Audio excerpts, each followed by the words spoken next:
Olá, pessoal! Sejam muito bem-vindos a mais um episódio do Engenhosas. Meu nome é Luciana Costa e, como de costume, eu tô aqui com a Bianca Cerveira para conversar com mais uma nova convidada. Se você ainda não assistiu os nossos episódios, corre lá no nosso site www.siemens.com.br/engenhosas ou procura por Engenhosas no YouTube e no Spotify. Hoje a gente recebe a Laí Magalhães, que é engenheira de desenvolvimento de negócios aqui na Siemens. E a Laí é uma área diferente da nossa, né? Seja muito bem-vinda. Obrigado. Queria agradecer a oportunidade de vocês terem me convidado. Fico muito feliz de poder falar um pouquinho da minha carreira, um pouquinho de negócio. E parabenizar vocês por essa iniciativa. Eu acho muito legal, até para dentro e para fora da companhia, essa atividade que vocês estão fazendo. Parabéns.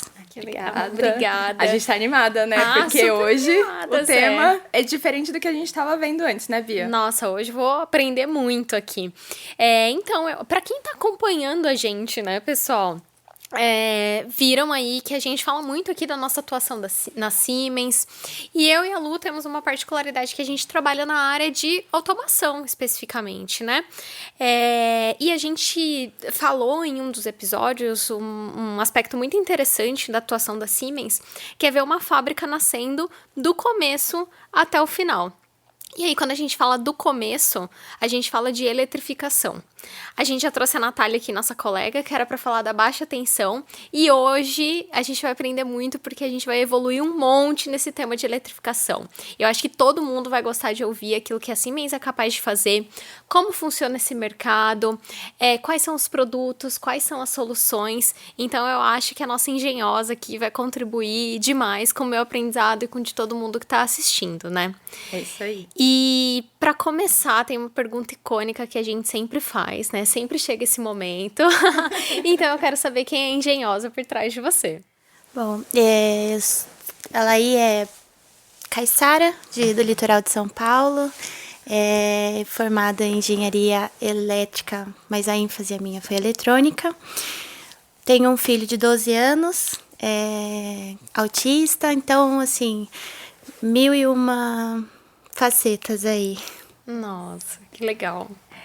E é uma coisa, assim, acho que é super legal quando você traz aspectos, até a gente brinca aqui, né? Tem vezes que as pessoas se sentem super confortáveis de trazer aspectos da vida pessoal, e acho que esse é um aspecto que deve pesar no sentido de ser uma bandeira e um desafio. Sim. Também, até em função da diversidade. A gente fala tanto de diversidade, da questão da gente entender como que uma pessoa com autismo, e dos desafios também de criar. Assim, e trabalhar a inclusão delas. Exato. Principalmente, né? Sim, na sociedade. É um aprendizado diário, né?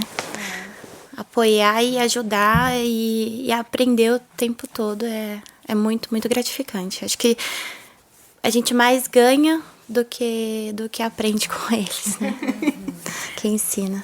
Ai, que demais. E para conversar aqui, eu acho que é muito legal a gente falar que a Siemens hoje, a Siemens Infraestrutura e Indústria, que é onde a gente atua, tem essa divisão, entre aspas, né, entre a infraestrutura e a indústria.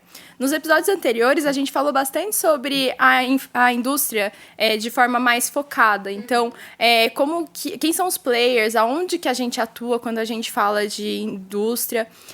E eu acho que ela aí vai conseguir trazer pra gente bastante sobre a questão da infraestrutura. Porque é um mundo completamente diferente do que a gente está acostumado, né, Bia? Isso aí. Eu acho que uma forma legal da gente começar é você contar pra gente da sua trajetória, né? Você tem uma longa história aí na Siemens, então queria muito saber aí da sua trajetória, da sua carreira, e depois a gente vai querer saber tudo sobre esse mercado também. Legal. Então, eu comecei na Siemens com os produtos mesmo de média tensão, então eu não sabia nem o que era um disjuntor. Eu tinha de disjuntor, era o que a gente tinha no painel ali na parede de casa, e aí eu aprendi o que era disjuntor. Fui efetivada e fiquei nesse mercado de energia. Eu já praticamente nasci nesse mercado de distribuição de energia.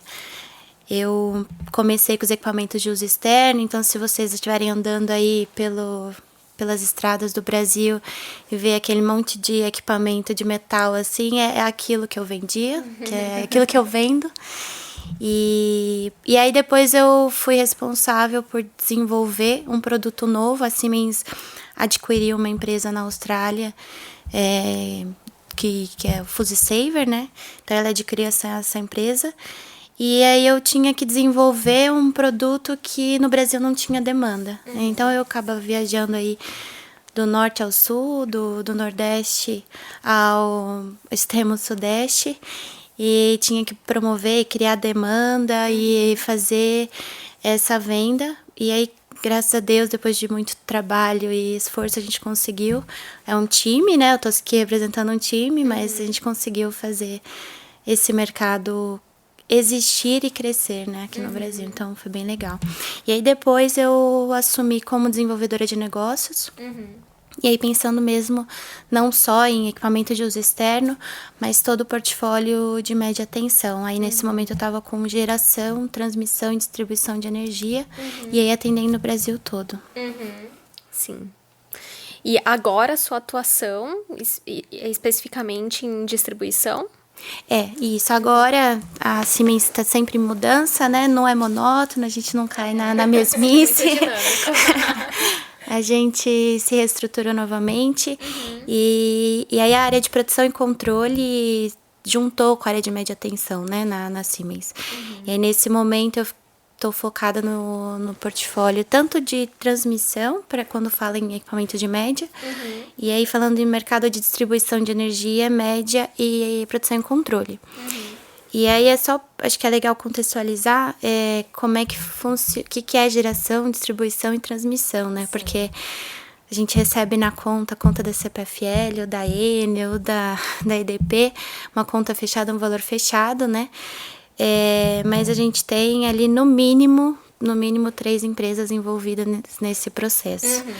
Então, desde quando está lá na usina, ou sendo fotovoltaica, eólica ou a hídrica, né, que é a mais comum ainda, a gente tem o equipamento de média tensão lá. Você não tem só aquele transformador gigante, você tem equipamento de média, você tem a parte... Diferente dos equipamentos de automação, que eles já possuem a inteligência, vamos dizer assim, embarcada, né? Na média tensão, você precisa de uma automação externa, você precisa de um relé, você precisa de um modem, né? E aí você coloca isso. Depois, você passa por uma outra empresa, e aí por isso que tanto se fala dos leilões de transmissão que tem na Bovespa, tudo, que é essa concessão da empresa em cuidar desse trecho. Então... e aí ele vai aumentar a tensão. Então tá numa baixa tensão, vai aumentar para alta e vai transmitir. Por quê, né? Por questão de perdas, né? Então você precisa fazer essa alteração na tensão para ter menos perda e perder menos energia, né? Perder menos qualidade de energia. Quando chega na cidade, não dá para aqueles cabos gigantes ficar caminhando a cidade. Então você tem que baixar essa tensão, e aí vem a média tensão, e aí vem aonde a gente tá. Então, a gente tá desde ali da transmissão ali, em alguns casos, por conta até das privatizações que a gente teve, na média tensão. Aí, chegou na média tensão, nós recebemos em baixa, né? Então, nós, clientes residenciais, recebemos em baixa tensão, e aí, então, vai em baixa tensão. E aí entra no que você falou da indústria do zero, a subestação do zero. Por quê? As indústrias precisam, altas potências, não dá para receber em baixa tensão, precisa receber em média. Então, eles compram essa energia, né, das concessionárias em média tensão e precisam montar a subestação. Então, aqui, nesse caso, a gente não é o que o cara brilha o olho, né, mas é um mal necessário, ele precisa do nosso equipamento para poder alimentar a planta dele, para poder criar a subestação dele do zero, a fábrica dele do zero. Até eu vou fazer aqui um parênteses para quem está assistindo a gente e às vezes não conhece muito bem sobre esse sistema, o que é o sistema de geração, distribuição e transmissão de energia, né? Então, para a gente ter energia, a princípio, né, pra gente conseguir ligar a luz e carregar, por exemplo, o nosso celular, a gente precisa de energia elétrica. Essa energia elétrica, ela pode ser gerada de diferentes formas, como a lei colocou pra gente. Então, a gente pode ter, por exemplo, uma hidrelétrica que vai gerar a partir do movimento da água ali, vai girar uma turbina e a partir dessa energia cinética, olha só, gente, faz tempo, hein?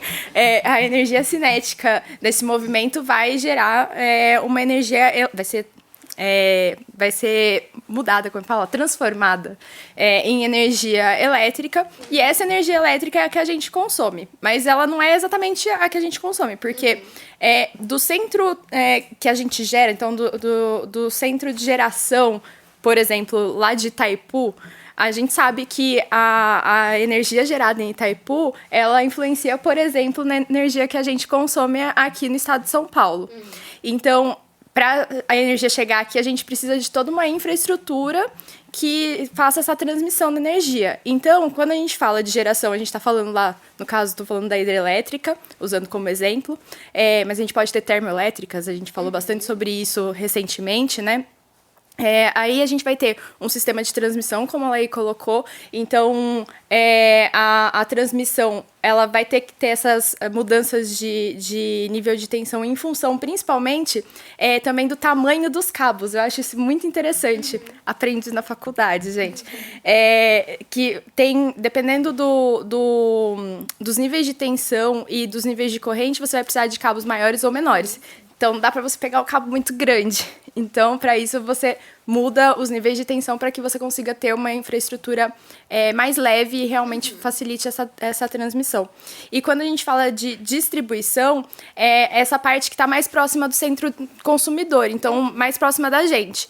Então, toda essa infraestrutura, ela é, assim, uma coisa muito...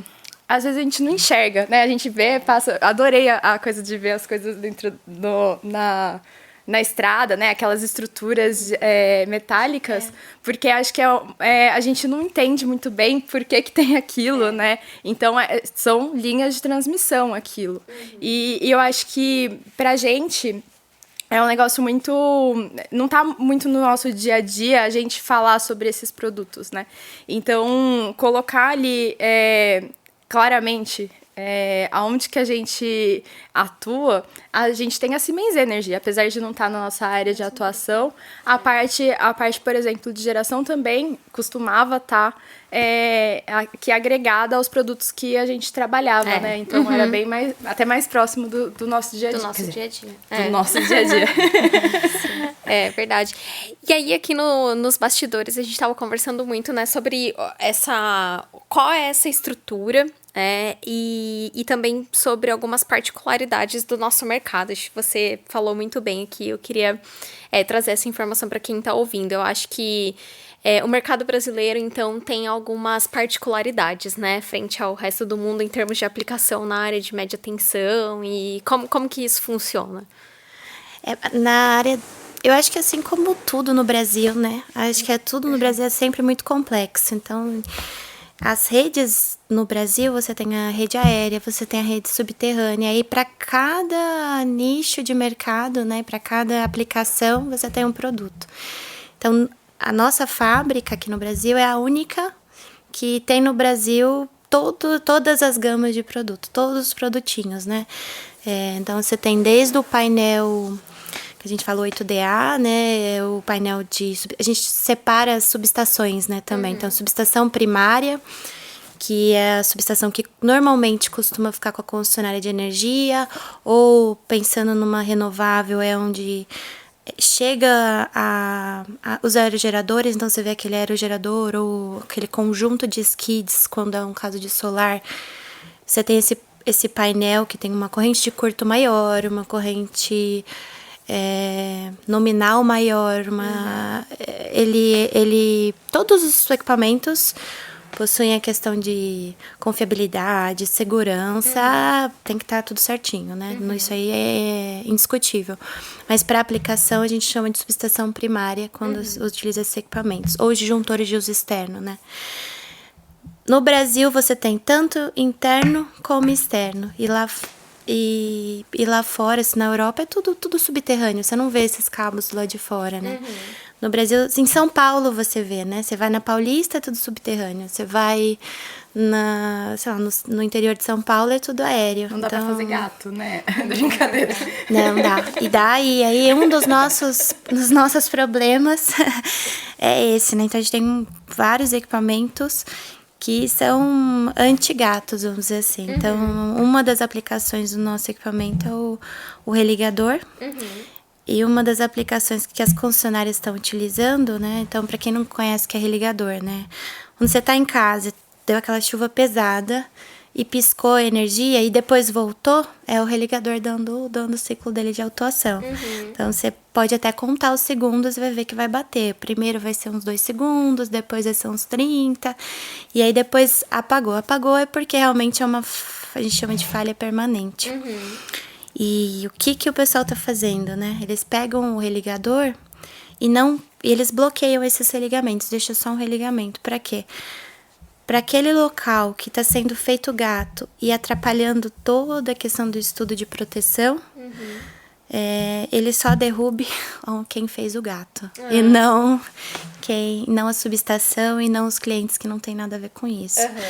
Então a gente, além dos medidores inteligentes que a gente também tem no portfólio, né?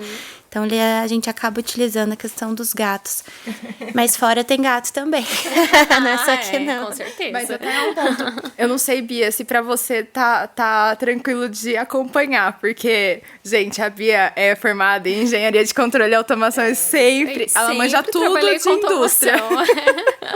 Mas até pra quem não tá muito habituado, quando a gente fala de primário, a gente fala de transformadores, né? Então, os transformadores que fazem essa transformação de níveis de tensão mais baixos ou mais altos para níveis mais baixos ou mais altos, eles têm uma parte primária, que é onde entra um determinado nível de tensão, e o secundário é onde sai essa energia, esse nível de tensão transformado. Então, é muito importante ter Se eu falar alguma besteira, você me corrige, tá? Não, mas porque, gente, faz tempo que eu não vejo isso. Mas é bacana a gente entender que a gente tem produtos e atuação em todos esses pedacinhos, né? Inclusive na parte de proteção elétrica. Então, por exemplo, quando a gente fala de religamento, é também para proteger justamente, né, os equipamentos quando tem alguma descarga atmosférica, né? E aí, você ainda bem que você falou de secundário, que eu tinha até parei e mudei de assunto, né? E aí, quando chega no secundário, o que seria, né? Então, acho que no shopping center, por exemplo, todo shopping center tem um painel de distribuição secundária. Então, cada loja, ela vai ter um painel. E aí, de novo, o que é painel, né? Então, você tem... No disjuntor da sua casa, você compra um disjuntor já com a corrente setada, né? Então, sei lá, é 15 amperes, é 70 amperes. E ele vai proteger a geladeira, o fogão, né? No nosso caso é igual, só que a gente tá considerando um motor, às vezes é um outro transformador, uma outra linha. Então, a corrente precisa ser maior, a corrente curta maior. E como eu comentei que o disjuntor, ele realmente só manobra, ele só abre e fecha, como se fosse uma chave, né? Você precisa de um relé de proteção, você precisa de um transformador de corrente para medir essa corrente, você precisa de um transformador de potência para fazer essa proteção ou medição da tensão. E aí você coloca tudo isso num armário, pensa no armário de metal. É basicamente isso, assim, deixando bem simplificado, seria isso. Nossa, muito legal. É legal, né? E é muito interessante porque, assim, quando a gente estava falando até dos mercados, né? Então, por exemplo, quando a gente fala de rede aérea ou rede subterrânea, tem muita relação, é claro, com a tecnologia que precisa ser empregada ali. Então, quando a gente fala, por exemplo, de um sistema de distribuição subterrâneo, a gente precisa pensar que ali ele tem algumas condições ambientais, inclusive, que vão interferir ali naquele sistema. Se a gente está falando de um sistema aéreo, ele vai ter outros ambientes, outras questões que a gente precisa se preocupar. Inclusive, em questão de, por exemplo, isolamento. Eu tô falando isso porque pra fazer o bingo do meu trainee. Bingo da Luciana agora. Eu sempre falo do trainee, mas é porque eu aprendi muito durante esse período. E a gente tem, por exemplo, hoje, gases de isolamento, porque o que acontece? Quando a gente precisa colocar alguma coisa dentro de um painel, a gente precisa colocar tudo mais pertinho. Normalmente, quando tá a céu aberto, né, a gente tem possibilidade de ter estruturas maiores em que o ar vai ser o nosso próprio isolamento. A gente até tem painéis a ar, certo? Eu aprendi isso no trainee. Mas a gente tem alguns gases que são isolantes e que permitem que esses sistemas sejam ainda menores para a gente colocar dentro de um painel ainda menor. E hoje, por que eu falei do meu trainee? Porque existem algumas tecnologias que já permitem essa diminuição de tamanho. No entanto, que existem preocupações ali realmente de buscar produtos cada vez mais ecológicos, no sentido de não emitir, por exemplo, carbono. E, nesse caso, a gente tem alguns produtos que eles são tipo Blue GIS. Então, Blue no sentido de que é um gás que não colabora para o efeito estufa, por exemplo, e ele também permite esse isolamento e esse tamanho pequeno do painel. Então, são vários aspectos assim técnicos que fazem com que a gente use ou que seja necessário um tipo de produto ou outro. Por exemplo, eu lembro que eu fui visitar Itaipu, né, lógico, aquela coisa clássica. Na faculdade, aquela coisa clássica da estudante de engenharia elétrica, né? E tem alguns lugares, porque assim, não é toda subestação que é a céu aberto, como a gente às vezes vê muito aqui no Brasil. Então, tem algumas que vão ser subestações fechadinhas, né? E aí, para isso, você também precisa de condições ali, de produtos específicos para aquela aplicação. E eu acho fantástico que aqui no Brasil a gente consiga aplicar todo esse portfólio de forma tão ampla, porque a gente tem aplicações muito diferentes, né? E então, até entra aqui, desculpa, mais um gancho, do mercado, né? Que você comentou sobre o fato da gente ter aplicações muito...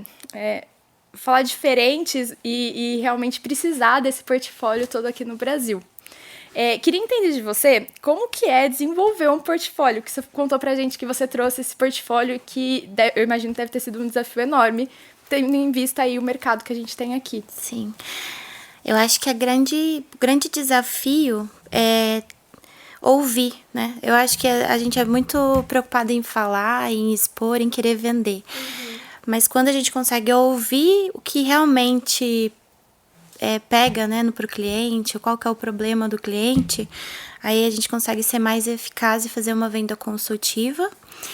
E aí é o nosso diferencial, porque a gente pensa que a gente tá numa empresa, né, mas o impacto que a gente leva isso para a sociedade. Então, no momento que você ouve, você entende, você não quer só empurrar nada para ele, você quer que o cara se sinta confortável com aquele produto. Então a gente começou ali num primeiro momento promovendo o produto mesmo, falando ele é assim, essa é a descrição dele, é isso que tá no catálogo. E aí depois vamos fazer um piloto. E ele fala, tá, vamos colocar na rede. O Fuse Saver, ele é o disjuntor, que a gente fala, é o disjuntor mais rápido do mundo, porque ele abre em até meio ciclo. E aí, o que isso significa? Que ele abre antes de um fusível. Que um fusível abre em meio ciclo, né? Então, ele não tem como ter uma falta e alguma coisa abrir antes dele. Ele vai abrir, ele vai salvar. E aí, você fala... As distribuidoras de energia, elas são pautadas em continuidade e qualidade da energia, né? Que são os DECFECs. E cada vez que ela fica 3 minutos fora, ela tem que te ressarcir de alguma forma na conta. Fica a dica, não, brincadeira. Confere aí. E aí, se ela tem taxas muito altas, ela perde a concessão. É uma coisa drástica, mas existe isso. Então, por isso que é um mercado tão regulado e tão crítico do que colocar na rede. Então, não dá pra, vou colocar qualquer coisa. O cara tem que ter certeza que aquilo funciona. Então, a gente tem que fazer um trabalho bem de formiguinha, bem de base. Longo, imagino, né? Longo, e aí fazer essa instalação. E aí não é só convencer a diretoria que na planilha funciona. É convencer com dados, é fazer a gente fala, é tirar os eventos do equipamento, é mostrar que ele teve. E o legal que a gente conseguiu mostrar isso. E mais do que isso, é dar confiança para ele. Então, era a ligação 23 de dezembro, tô aqui, o que eu faço, como é que eu tenho que arrumar, e aí você apoiar e ver que você é um parceiro de negócio, e não um vendedor. E eu acho que é isso que me trouxe também para... Eu, antes de trabalhar na Siemens, trabalhava como vendedora de comércio. Afinal, morava em praia, e cidade de praia vende sua arte, ou vende sorvete, ou vende imóvel, mas é isso que tem para fazer. E aí eu não queria trabalhar em vendas, porque eu falava, não, vendas é muito sacrificante. Você fazia aquela ligação, Eu fazia a ligação de vender o sorvete, de vender o que eu tava vendendo ali. Sim. E aí quando eu vim pra Siemens, eu pude vender consultivamente, eu pude mostrar pro cara que eu era um parceiro. Pra mim, eu não sei fazer outra coisa, assim, é o que eu gosto de fazer, é o que eu acho que resolver o problema do cara, é o cara te enxergar, porque a concessionária de energia tá aí pra sempre. Você pode ser que a Enel saia de São Paulo, mas aí vai vir a CPFL, vai vir a EDP, e aí vai sempre ter uma concessionária. Então, é um vínculo contínuo. Você não vai perder. E aí, a gente conseguiu fazer isso, aí instalou. Ótimo, foi bom. Aí que vem a parte de vendas mais raiz, vamos dizer assim, né? De convencer uma diretoria, de levar esse projeto para cima. E aí a gente usa os multiníveis da Siemens para fazer isso e para poder fechar esse ciclo. Então, cada processo... Tem processo que ainda está em processo. Então, desde 2014 eu faço isso. Ele ainda tem coisa que a gente conseguiu vender em 1 ano. Tem coisa que ainda tá ainda funcionando. E muda as pessoas e a gente continua nesse trabalho de formiguinha. Porque eles têm que estar confiante e eles têm que entender que a gente é parceiro. Então, a gente não vai ficar tirando para tudo que é lado. A gente tem que fazer de forma focada e consistente. É um ponto engraçado, assim, curioso, né? De diferença, por exemplo, dos nossos negócios. Digo dos nossos negócios da parte de indústria. Porque a gente pensar, por exemplo, na automação de uma indústria ou até na parte de movimentação, né? Então, a gente, remetendo ali a conversa que a gente teve com a Nath e com a Bianca, no sentido, são produtos e soluções menores, né? Então, os projetos que estão atrelados à infraestrutura, eles são projetos muito grandes, né? E até eu fiquei imaginando, assim, gente, qual que é o tamanho desse Fuse Saver? Eu já tô, assim, curiosa de ver a imagem depois. Não, ele é pequeno. Então, o problema do Fuse Saver, assim, a solução, não é o valor dele. O valor do pedido não é alto, mas a escalabilidade. Você está alimentando um ponto ali, você está protegendo um ponto que às vezes tem 70 clientes, 100 clientes, às vezes é uma fazenda, às vezes é uma indústria. Então, o impacto dele é grande. Mas ele é pequeno, é 5 quilos. Então, ele um produto... ele é um peso de 5 quilos. Pra quem não conhece, é legal. Eu tô falando muito isso legal, porque é um produto que eu tô entendendo que dá pra você pulverizar ele, né? Exato, no mercado. exato. Mas é diferente, mas ainda assim o projeto e todo o aspecto, lógico, não que, por exemplo, uma automação possa parar, mas é legal pensar nisso, né? Poxa, é uma aplicação muito diferente do que eu e você estamos acostumados no dia a dia. E a gente tá acostumado também em olhar só o produto, né? Mas eu imagino que não tem na área de vocês um produto que se venda sozinho. Porque a gente fornece um hardware pro cliente, né? Para um integrador de sistemas, para um usuário final. E ele vai fazer a aplicação daquele produto. A gente dá um suporte para ele. Agora, na sua área, não. Você tá vendendo uma solução completa que tem a engenharia daquele produto para ele estar naquele lugar, né? E você tem um pouquinho dos dois, porque tem essa questão que inclusive eu ouvi nos podcasts de vocês, do cara mexer tanto no seu produto que ele sabe talvez igual ou mais que você no detalhe do parafuso. E tem isso também. Então, por isso que eu comecei com ouvir, com escutar, porque ele já tem alguma solução que ele resolve com o problema dele.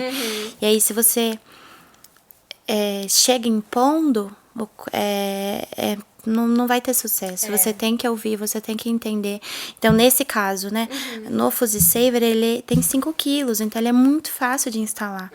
Um religador convencional, ele pesa, sei lá, 200 quilos, 250 quilos. Ele precisa de 2 caminhões para instalar, ele precisa de muita gente.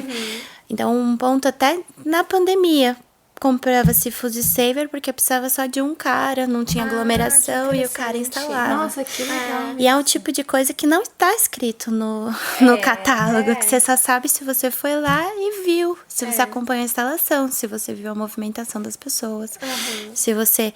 Então, por isso que é importante deixar o cara confiável, confiante, né, com o produto. Porque é ele que vai usar. Você quer entregar para ele usar, ser feliz e você não... e você é só o suporte dele, de fato, né? Então, e ainda você consegue integrar ele numa questão escada. Você consegue abrir, mandar fechar, mudar a curva de proteção, tudo pelo COD, né? Que o pessoal chama, né? Tudo pelo modem. Então... Só que o que é um COD? Desculpa. É um centro de operação e controle. Então, quando todas as distribuidoras, né, elas têm, assim como tem a digitalização da indústria, tem a digitalização das concessionárias, né? E a ideia é que todos esses produtos sejam telecomandados. Então, o cara lá, ele tá lá nessa sala de controle, e aí ele manda pro Fuse Saver abrir, manda o Fuse Saver fechar, sem precisar mandar um técnico, um eletricista no local. E ele faz isso tudo remotamente. A gente tem aplicações, agora, né, faz mais sentido, porque a gente consegue fazer essa relação com o que a gente, às vezes, vê dentro da indústria, né? Então, os ganhos, na verdade, são os mesmos. Mas acho que esse aspecto, por exemplo, de o que é um ligador tradicional e como que ele atua dentro do sistema como um todo, né? E dessa questão de tamanho, achei muito legal, assim. É, muito interessante. Não fazia ideia. Então, é interessante ver que a gente também tem um certo... futuro e evolução também dentro desse tipo de sistema que nos permite olhar ali para sistemas mais eficientes e também que trazem vários benefícios ali na questão da instalação e também para quem é usuário final, né? Então, para as pessoas que se beneficiam dessas tecnologias, também facilita, né? Porque daí você consegue modernizar mais rápido, talvez, uma infraestrutura em função disso, né? E ter menos paradas, menos manutenção. Eu acho que é o que você falou, os impactos são bem parecidos, só muda os produtos, né? E então, imagino que papel e celulose seja igual. É difícil, é crítico, não pode parar a planta. E aí, voltando um pouquinho lá para os equipamentos de média. Então, a gente coloca o produto que você tá falando no seu trainee. A gente coloca o 8DA lá. Porque... porque ele é compacto, ele não tem... ele é super confiável. Para você ter ideia, o equipamento, desde que ele foi desenvolvido, existe um painel que ainda não foi desenergizado dele. Então, está há mais de 45 anos instalado da mesma forma, sem mexer. Nossa. E, então, tem essa questão de... A durabilidade também, né? Sim. E um ponto que eu também vou levantar, e aí é pergunta mesmo. Porque quando a gente fala de infraestrutura, a gente falou aqui da questão da geração, transmissão e distribuição de energia. Mas infraestrutura é só isso? Não. Conta mais pra gente, então. Aí, assim, pensando até como a gente se organiza, né? A infraestrutura até a linha de trem a gente está envolvido, né? O nosso equipamento está lá. Então, o shopping center, igual eu comentei, os portos, aeroportos, todos eles têm equipamento de média tensão e tem a parte de produção e controle. Tem essa parte da digitalização, de você colocar um process bus, de você colocar um NX Power Monitor lá para você colocar, subir isso para nuvem. Então, são painéis de famílias diferentes. Aí você entra com 8DJH, você entra com Simosec. Tem outros nomezinhos para eles, mas... A gente não entendeu, mas tá ok. Tá ok. Tem essa questão até que você comentou da subterrânea. Até nos condomínios de casa, né? Então, a gente chama de infraestrutura. Esses condomínios grandes de casa que você tem pelo Brasil, aí você precisa de um painel de média tensão. E aí vai entrar... É a infraestrutura do país, né? A geração distribuída, né? Então, você tem outras fontes de carga que vão ser injetadas na rede de distribuição. Também tem os painéis de média tensão.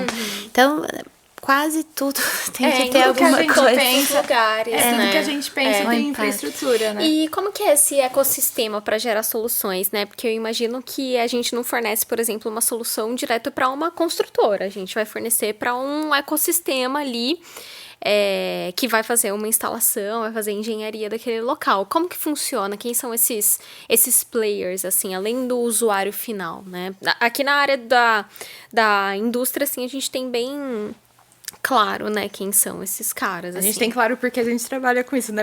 Então, Brincadeira, exatamente. Então, daí a minha curiosidade de saber como que é esse processo, quem são esses players. Assim, tem de diversas formas, né? Porque como tem essa questão da subestação primária que a gente comentou, da distribuição de energia com os religadores, com os fuzzy savers, da distribuição secundária, você acaba trabalhando com o mercado todo de energia. Então, quando você fala geração, você talvez tenha um construtor. Porque o construtor foi contratado pela geradora, ou EPCista, que nem a gente chama, né? Ele foi contratado por essa geradora que ganhou o leilão de geração. E aí ela vai construir a subestação. E ela é responsável pela civil. Ela não tem equipamento. Então, ela vai comprar os equipamentos dos fornecedores, dos fabricantes e montar a subestação. Sim. Essa é uma modalidade. Mas tem a geradora que tem uma engenharia que fala, não, eu dou conta, eu tenho meu time de construção, eu vou comprar os equipamentos e eu vou contratar a construtora separadamente. Então, assim, o legal é que é muito dinâmico e aí depende muito. A parte de religador, fuzzy saver, tudo que é a distribuição, costuma se comprar pelo cliente final. Aí sempre o cliente final compra, faz a licitação. Mas para mercado secundário, assim, né? Tipo, infraestrutura, não é secundário de menos importante, é secundário da subestação secundária, né? A gente não costuma vender para o shopping center nem para o condomínio. Aí a gente vende para o construtor também. Então, a engenharia, a gente tem que sempre estar envolvido com a engenharia para ajudar eles a montar essa solução, para vir especificado da melhor forma, com o melhor, não digo o melhor produto, mas o melhor nicho de produto. Isso tem esses caminhos, né? E aí tem também o nosso parceiro de negócio, o cara da fazenda, que vai comprar só um disjuntor, que não precisa de um 8DA, não precisa de uma coisa robusta. Então, a gente tem os nossos parceiros de negócio, que a gente vai vender os produtos para ele, e ele vai montar a solução e vender. Aqui é o domar o necessário que eu comentei. O cara que não vai esperar o prazo de entrega de um fabricante, que não quer ir na fábrica fazer a inspeção do equipamento. Porque lá na fábrica, em Jundiaí, a gente faz o equipamento, chama o cliente vê se está de acordo, dá o ok. E aí, não é todo cliente que precisa, né? Que Até porque esses produtos são testados, né? Assim, então, por exemplo, os clientes vão lá... aí, né, enfim, me corrija se eu falar besteira, mas os clientes vão lá e eles vão olhar se aquilo tá adequado, se todos os testes foram realizados e estão de acordo com, acho que a normatização, né? E eu peguei esse gancho também, para falar um pouco até da onde, por exemplo, uma engenheira pode atuar dentro desse mercado, né? Porque a gente já falou aqui, por exemplo, das concessionárias de energia. pode trabalhar como a Laia aqui, né, como engenheira de desenvolvimento de negócios, pode trabalhar dentro dessa, acho que dentro dos EPCistas tem essa cultura de ter pessoas que trabalham com a parte de engenharia? Sim, acho que é por isso que a gente faz sempre a venda consultiva, porque a gente está sempre falando com alguém técnico do outro lado, né? Então, tanto nas concessionárias, como nas geradoras, como nos EPCistas, né? Nos construtores. E aí não é só nem com vendas, né? O cara que faz o projeto, a cara, né? A mulher. Por favor. Que faz o projeto, ou até dentro da Siemens mesmo, né? Então, você não precisa só fazer desenvolvimento de negócio, você pode montar a parte técnica, fazer o custo, fazer a solução, né? Que a gente fala de dinheiro de propostas, né? Quem vai montar essa solução? Quem vai colocar o TC correto, dimensionar o relé correto, você tem essa posição. E o mercado muda. E aí ele traz demanda. Quem que leva essa demanda para os nossos especialistas para desenvolver isso? Então, você também tem um gerente de produto. Eu acho que tem inúmeras possibilidades, não só na nossa área que é vendas, né? Vendas consultiva, mas também no negócio mesmo, né? Mapear esse mercado. Então, você tem mercado de indústria, mercado de concessionário, mercado de geração, transmissão, parceria, né? Você tem um leque grande. Fazer também a estratégia de mercado, né? A gente tem várias posições nesse sentido, porque na estratégia de mercado você vai entender exatamente como ele funciona e aonde você precisa ir para, de fato, emplacar uma solução, assim. Então, acho que tem muita oportunidade, são posições muito parecidas, de fato, com o que a gente vê na nossa área também. Eu acho muito legal fazer essa relação, né? Porque no final das contas a gente acaba aprendendo muito a partir de um exemplo ou de alguma coisa que a gente já conhece pra gente expandir esse conhecimento, né? Então, eu acho que é muito interessante olhar, quando a gente fala de vendas consultivas e tudo mais, né? Eu já falei aqui um monte de vezes, mas eu nunca me imaginava numa área técnico-comercial, porque muitas vezes quando a gente vai buscar uma formação mais técnica, a gente imagina que vai trabalhar ali, não sei, às vezes com desenvolvimento, às vezes com projeto, né? E no final das contas tem, poxa, uma gama assim de áreas em que você pode atuar muito grande. Seja, por exemplo, como eu descobri aqui com a questão de desenvolvimento de negócios. E eu enxergo que aqui dentro da Siemens a gente acaba né, é muito necessário que a gente tenha pessoas com um certo nível de formação para que a gente consiga auxiliar os nossos clientes no sentido de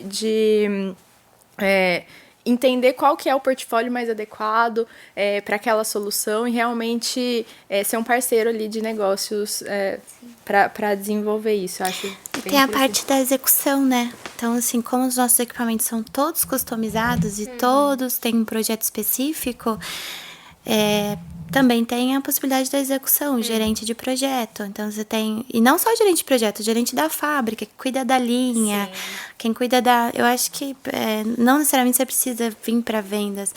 Óbvio que o gerente de projeto acaba sendo o melhor vendedor, né? Porque quem entrega, quem consegue gerir a entrega bem, com certeza esse cliente vai ser cativado e vai comprar outras vezes. Com certeza, é verdade. Muito bem colocado. O gerente de projeto é o melhor vendedor. Muito, muito bem colocado. E aí, Elai, pra gente já se encaminhar aqui pro final, eu tô, assim, muito fascinada pela questão da sua atuação, assim, porque eu fico pensando na complexidade, né? São projetos longos, você atua ali a nível nacional com diversos produtos da sua área, imagino que muitas vezes são projetos grandes, estratégicos, e aí você aliou isso... a questão da maternidade, né, na sua vida profissional, assim, então eu queria... A gente tem muitas mães que escutam a gente na Siemens e fora da Siemens também, né, e muitas que querem ser mães também, então eu queria que você contasse um pouco de como conseguir conciliar tudo isso, em que momento, né, aconteceu a maternidade na sua carreira, como foi, assim, pra gente ter todas essas visões e experiências para as pessoas que ouvem a gente. Meu caso não é convencional.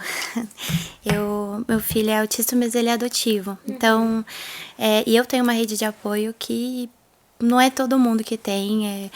Eu tenho mãe, sogro, meu marido também, todo mundo se ajuda e tem o mesmo foco. Eu acho que quando a gente tem o mesmo objetivo, ninguém segura. Apesar que é difícil equilibrar pratinho, mas ninguém segura, né? Então, é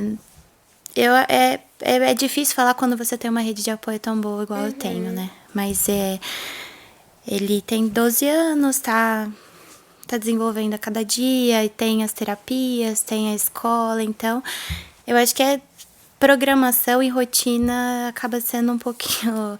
Falam que rotina é liberdade, não falam isso, mas é verdade. Porque se você põe no papel, você não precisa ficar lembrando de tudo que você tem que fazer, e aí você vai executando. E eu não acredito muito em equilíbrio, porque equilíbrio você tem que estar sempre pendendo para um lado, né? Então, você não... Equilíbrio você tá sempre se forçando a ficar daquele jeito parado em cima do fio.